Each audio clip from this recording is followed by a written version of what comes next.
Miller Moss is visiting Missouri as I speak, but there's plenty of other quarterbacks to monitor as well. Let's talk about them. Right now, I'm Locked On Mizzou.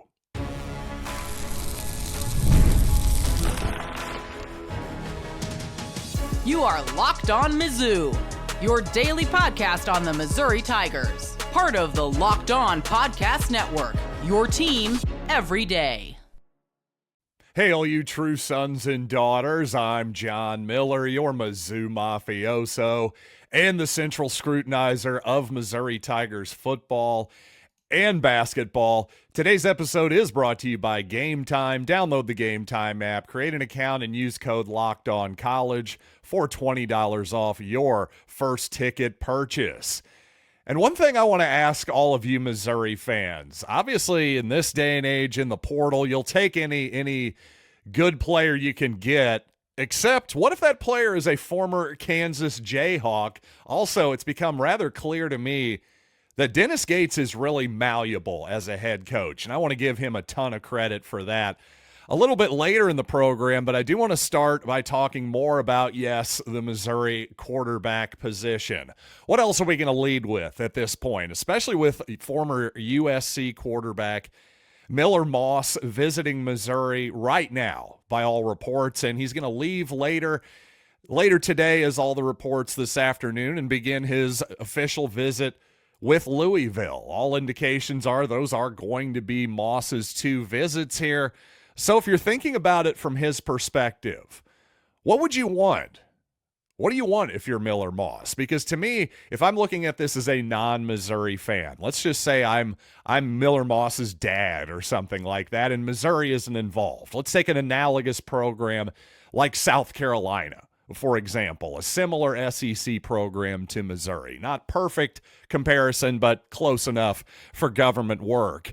And to me, if I wanted to go to Louisville instead of South Carolina, the only real reason would be relationships and a belief in the coaching staff. It would be about the quarterback coach, the offensive coordinator, and of course the head coach himself, because otherwise, to me, if I'm wanting to step up a level and prove that I'm an NFL quarterback, and certainly Miller Moss has all the arm talent to be an NFL talent as well, I think I want to move up a level to the SEC. That's just me. Now, a lot of Big Ten fans out there are going to be arguing, hey, that's not moving up a level. Again, I'm just saying, if you want something different, I think it would be going to Missouri, would be going to the SEC. And to me, just going to Louisville would almost be, going to the ACC. I almost wouldn't even call that a lateral move, trademark Blake Baker. But you know what? There are other names to watch in the portal as well, because, of course, Louisville could close on Miller Moss. Or perhaps, you never know, if he doesn't like what he hears from either team, he could set up some more visits as well. That seems unlikely at this point, but you can't rule it out. Now, one guy who's been out there on multiple sources is saying that Cal quarterback Fernando Mendoza is in the transfer portal. He had, I would say, a breakout this past season with 16 touchdowns and 6 interceptions. And if you look at Power Mizzou's X feed, well, Gabe DeArmond is giving us reason to believe that Missouri is definitely interested in Cal's Fernando Mendoza. So if the Miller Moss thing goes awry, if the Tigers are unable to close on Moss, it sounds like Mendoza very much could be a pivot option for Missouri and Eli Drinkwitz. Speaking of Missouri people, Bill Conley of ESPN called Mendoza the most Brady Cookish quarterback in the transfer portal. In other words, comparing the most favorably, I would say, and stylistically to Cook, although I would say that Brady, while he wasn't as much of a running threat as he was this past season, certainly as we saw in that big quarterback draw against Arkansas, no doubt that the legs were a part of Brady's game, maybe more than Mendoza's at this point. I'd have to look more into him, that's for darn sure.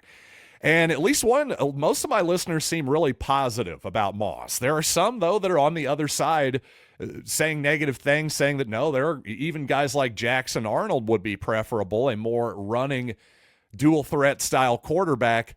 Well, Ross says he's all in on the Miller Moss train, has a great arm and trusts that the staff knows what they are doing. It's not like Cook had a running pedigree. He had clutch runs, but not a true scrambler. I will take Moss's arm any day. Well, there is no doubt that Brady Cook was not exactly Brad Smith as a runner. No doubt about that. Or even Jaden Daniels from LSU, somebody like that. And I have to agree with Ross here. All things being equal, I want a quarterback who can pass, because as great as that dual threat running game is, I always worry about guys who on 3rd down and 10 don't really have great options other than one read and go. To me, there's a real ceiling on that type of offense in college football. So I tend to agree with Ross here and all the people who are bullish on Miller Moss. Again, despite Eli Drinkwitz almost hinting a little bit down the stretch of the season that, hey, maybe dual threat quarterbacks are going to be more of the norm in the portal going forward, a little bit easier to design a workable offense in a short period of time with run-heavy quarterbacks than maybe getting the timing of a passing game and the timing and amount of reps you need with your receivers to make all that happen. I think there's some actual validity to that point of view, but at the same time, again, all things being equal, give me the arm over the legs any day of the week.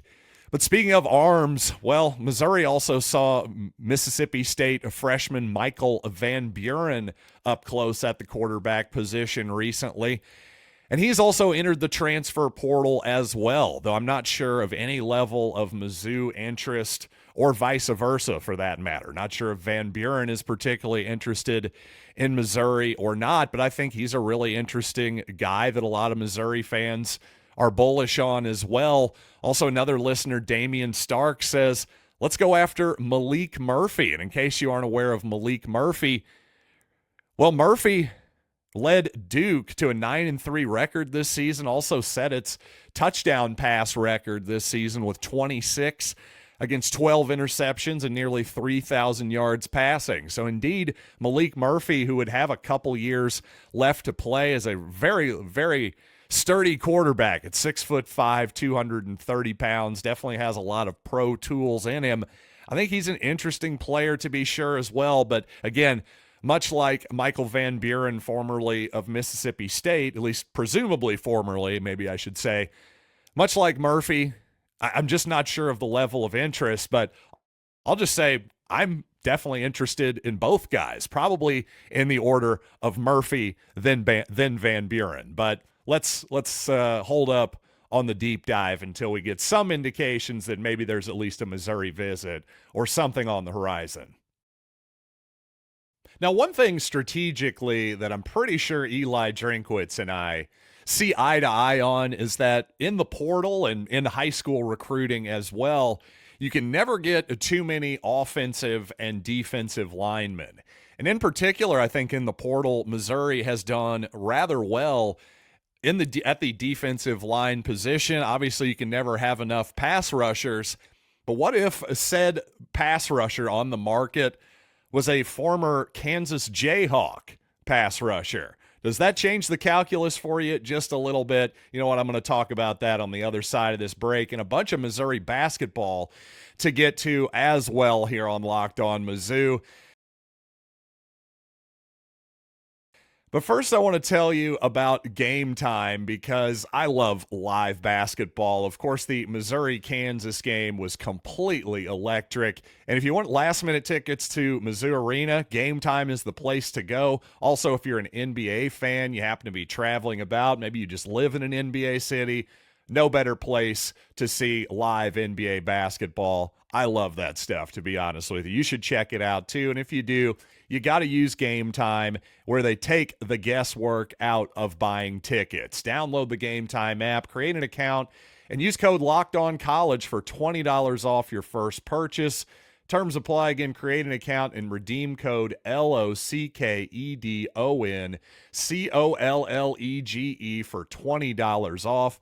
Download Gametime today. What time is it? Gametime. So Deshawn Warner, a.k.a. DJ Warner, as I gathered he was called during his high school days, Well, formerly of the University of Kansas has entered the transfer portal and put out on his X feed that he has received an offer from the University of Missouri. Now, he's got a really impressive list of offers out of high school, including reportedly one from Ohio State, according to 24/7 Sports. And he's got 3 years to play, just 2 tackles and 4 hurries in 12 games this past season as a freshman. My question is, though, and I'm being completely serious, I really take the Missouri-Kansas rivalry this seriously, unlike maybe the younger generation of folks, but can Warner get the Kansas stink off of him? And this really is without precedent, as far as I can tell. And has this ever happened before? Has a Kansas player ever transferred to Missouri? I'm talking football, men's basketball. I do believe it's happened in women's basketball before. I'm failing to remember that particular player off the top of my head. But certainly in other sports, I've noticed the Missouri transfer thing. And by the way, going the other way, recently Parker Brown transferred from Missouri to, I believe, Pepperdine, and then ultimately, maybe it was Santa Clara, but regardless, he ultimately ends up Missouri, West Coast, and then at Kansas, and played with his brother Christian for one season. So again, here's the thing. As much as I'm building this up here and putting my Kansas hate very much on display, I'd like to think, the bottom line is, in the new world of the transfer portal, whether this has happened or not, and by the way, correct me if I'm wrong, all you historians and trivia people out there of Missouri lore, but it seems like this particular Rubicon is inevitably going to be passed at some point. We're starting to get used to this new world of the transfer portal, and I think the days of, yes, there'll be guys who transfer from Ohio State to Michigan and vice versa, and Harvard to Yale, and Missouri to Kansas, and Kansas to Missouri, and all that good stuff. It's going to be very strange at first, but if it happens, you know what? Deshawn Warner, who originally, by the way, let's keep this in mind, originally from Goodyear, Arizona. So it's not like he grew up in the heart of mid-Missouri and the heart of the rivalry and decided to spurn us. The kid probably has absolutely no conception of how big this rivalry was. The last time Missouri beat Kansas in basketball, by the way, before this past weekend, well, Deshawn Warner would have been about 6 or 7 years old. So always important to keep that perspective in mind. As much as I love keeping the Missouri-Kansas hate alive, it's kind of hard to expect a kid from Arizona to have the same feelings as I do. So again, this particular Rubicon, it's going to be passed eventually. If it's Deshawn, aka DJ Warner, hey, I'm all for it. And don't look now, but after beating the dastardly Kansas Jayhawks, by the way, the Missouri Tiger men's basketball team now owns the nation's 6th longest active winning streak at 8 games, and obviously a great chance to extend that against Long Island U this weekend and then Jacksonville State on Tuesday as a couple warm-up games for bragging rights. You know what? With bragging rights about here, this is always a good time to take stock of Missouri basketball, in my opinion. And some of the really interesting statistics, well, number one, you look at how Mark Mitchell has played so far this season, and I got to say it's been a real mixed bag. For example, Mitchell, 45th in the entire country among all Division I college basketball players in terms of free throw rate, getting to the line consistently, but he's only making 62% of those free throws and just sort of an okay average 56% of his twos. So I think, here's the thing, I think Mitchell can definitely finish better around the rim as the season comes along here, but regardless, he has been a help offensively, and defensively, I think he's kind of underrated because he moves so well for his size. He's a real help on defense, even if he's not a rim protector, in my opinion. And when he's paired with a rim protector, somebody like Josh Gray or even Aiden Shaw, I think Missouri's really good on defense. Plus his ball handling for a power forward, for a four-man, really helps ignite those Missouri fast breaks, which have been critical for a team that isn't great in the half court. There's no doubt about that. And offensively, we're actually third in the nation, by the way. Of course, Missouri's played a weak schedule so far, Jayhawks and Memphis Tigers aside, but still third nationally in 2-point percentage is really impressive. Now, the Tigers are 118th in threes. That's slightly above average, but pretty middling, you could say, in terms of three-pointers. I think Missouri can live with that, though, because offensively, they're getting to the line at the second-best rate in the entire country. And I also think Missouri's free throw percentage, which is kind of middling as well, is actually a little bit misleading because Missouri's played such a big rotation at times. Dennis Gates has played all 15 guys on his roster at some point or another, the scholarship caliber guys anyway. Well, I think if you look at Missouri, who Missouri played mostly down the stretch, really, Mark Mitchell and Josh Gray aside, those guards from Missouri, Tamar Bates in particular, again, over 90% from the free throw line. Anthony Robinson's been over 85, hovering about 85% or so. I think Missouri down the stretch, at least, when you really, really need to make the free throws in close games, well, actually, I think they're going to be better than what that sort of middling mark would lead you to believe. And what's really encouraging to me is the Tigers defensively. I've talked mostly about offense so far, but defensively, Missouri 81st in adjusted defense, about where they were projected this season. And while 80th is obviously not the greatest number in the entire world, it's a heck of a big improvement over the 180s where Dennis Gates' teams have sat in his first 2 seasons at the helm in Missouri. Tigers are 9th in the country at forcing turnovers, but still a well below average rebounding team. I think that's probably holding back Missouri's overall defensive numbers as much as anything. And I have to say, I think after that Memphis game, the first game of the season, I pretty well identified the strengths and weaknesses of this team. And to Dennis Gates' credit, I think he's really leaned in to the size and the length of this squad and been more of a defensive-focused team than what you've seen in the past. This current Missouri 24-25 team, this is a very different team than the team he coached 2 years ago in his first season when Kobe Brown and that squad made the NCAA tournament. That was a team that was very, very small. Remember, they were starting Noah Carter and Kobe Brown as their biggest two guys on the floor. So, again, a much different look, this team. But I think this team can get to the NCAA tournament this season as well. That shows me, despite these very different rosters and ways of going about business here for Dennis Gates and company, that shows me that Gates is malleable and open to change based on his roster's various strengths and weaknesses. And to me, that's very much to his credit. And once again, against the Jayhawks, I thought it would have been easy for Dennis Gates to maybe go away from that a little bit, try to force maybe Jacob Cruz or another shooter into the ball game, something like that. But to me, that trade-off would not have been worth it in that particular game. So I think Dennis Gates seemingly agreed with me there because he did stick to his guns as I hoped he would have. And fortunately, Missouri was able to hold on with an enormous victory over Kansas.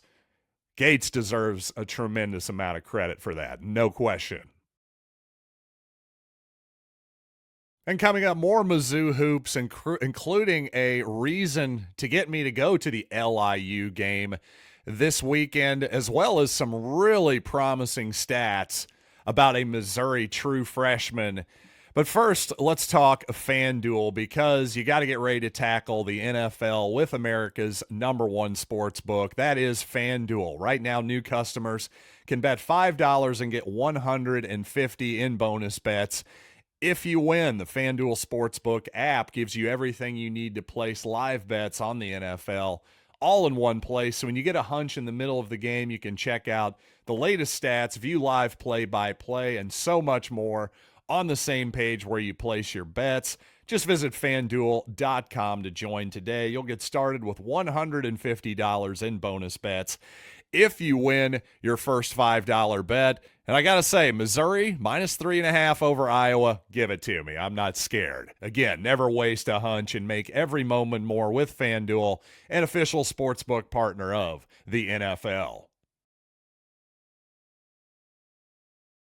So as I pointed out previously in this week, Marcus Allen with just 2 absolutely clutch free throws down the stretch for Missouri helped them put that game on ice. Well, I think maybe going forward, we shouldn't be that surprised when Marcus Allen knocks down free throws. He's 16 of 17 from the free throw line so far this season, and he's made his lone three-pointer, by the way. Just one attempt, but he knocked it down. One thing I really like, and I think that speaks to this, is that Marcus Allen so far very much plays within himself. And he's a really big body at about 6'6", 6'7", athletic, and just seems like a very smart player from what I can tell so far. And the knock, really, or the question with Allen coming out of high school is, hey, he's got all these tools, but is that jump shot going to come along? There's a lot of prospects like that. Well, again, I think the early returns there are pretty promising. You know, the one three-pointer is not something to go crazy about, but when you're 16 of 17 from the free throw line, that tells me you're doing something right with that stroke. And Kobe Brown, you may remember, a guy who took a huge step forward with his three-point shot as a senior. Well, he was always a good free throw shooter, always had good form and all that good stuff. So I do think Allen, just to me, looking more and more promising all the time. I really like this Missouri class, but heck, it's possible Allen may end up being the gem of all of them. You never know. And speaking of guys I was a little bit surprised by, Marquez Warwick's numbers look surprisingly strong, by the way. The 33rd best offensive rating in the entire country, about in line with Anthony Robinson's offensive rating, just to give you an idea of how efficient Warwick's been, how efficient his scoring has been so far, but obviously not nearly as many minutes as Robinson or Bates or even Caleb Grill, who's been obviously incredibly efficient offensively as well. That does tell me that Warwick probably needs to be getting some more action. I'd like to see him maybe get a big run. Let's say 25 minutes, something like that, plus against Long Island. See if Missouri can get him going a little bit, keep him going, keep that confidence up for the rest of the season. Because I say keep his confidence up more than get him going because, well, he is going. We just need to keep him going, maybe in a little bit bigger of moments. And I will say this big Missouri roster, well, it does give me a reason to go to LIU, get to see more of guys like Marquez Warwick and Marcus Allen, and of course, my adopted son, Peyton Marshall, as well. And you know what? I think I'm going to come up with a nickname for my guy, Peyton Marshall, too. We're going to call him Peyton Marshall. Yes, because he spends so much time in the paint. Oh, man, that is good stuff, John. I've got to be the first one who has ever made the Peyton connection in any context whatsoever. Am I right? And by the way, one final thought here. I thought this was just interesting from a 2026 center, Ethan Taylor, who visited Missouri before the Kansas game. He said, I thought it was a really, really great environment. It was cool to see a rivalry game. I don't think I've ever seen one like that in person, and it was obvious the two schools did not like each other. I feel like Missouri just came out with a lot more energy. It's a rivalry game, and they want to prove to people that Mizzou is better, so they came out with more energy. I feel like they made it more personal than KU did. You know what, Ethan Taylor, young man, I think that's a very astute observation, especially that last sentence. I feel like they made it more personal than KU did. I don't think there's any doubt that that's true. I think you even heard DeJuan Harris in the lead up to the game sort of admitting, I haven't really seen the ultimate peak of the rivalry yet. The games just haven't been that competitive yet, to be fair to Harris. So I knew what he was saying, but you know what? Tamar Bates, and Dennis Gates, I think both made it a real point that, no, we want to win this game badly. This is not just another basketball game, which is sort of what Dennis Gates seemed to say the first time around at Mizzou Arena all the way back in 2022. But this time around, it seemed like Missouri met the moment and they got their reward for it. This is obviously not just a fun game for fans and all that stuff, but a huge resume booster for the NCAA tournament as well. And by the way, on Ethan Taylor, number one, he's a 26 center. First of all, when I see that he has offers from Purdue and Tennessee, well, those are good center schools, Purdue in particular. But Rick Barnes knows how to coach the big guys as well. So if those two programs, Matt Painter, hey, speaking of Peyton, okay, I'll stop. Matt Painter and Rick Barnes, if they're interested in you as a center, well, I'm interested in you as well. And you know what? Thanks for being interested in Locked On Mizzou today. Thanks for making this show your first listen every day. And for your second listen, check out Locked On SEC with Chris Gordy. And of course, tomorrow it's going to be the Locked On SEC squad. I'm back on this week after a 1-week sabbatical. So had a blast as always. Look forward to it tomorrow. And until next time, I am John Miller. This has been Locked on Mizzou.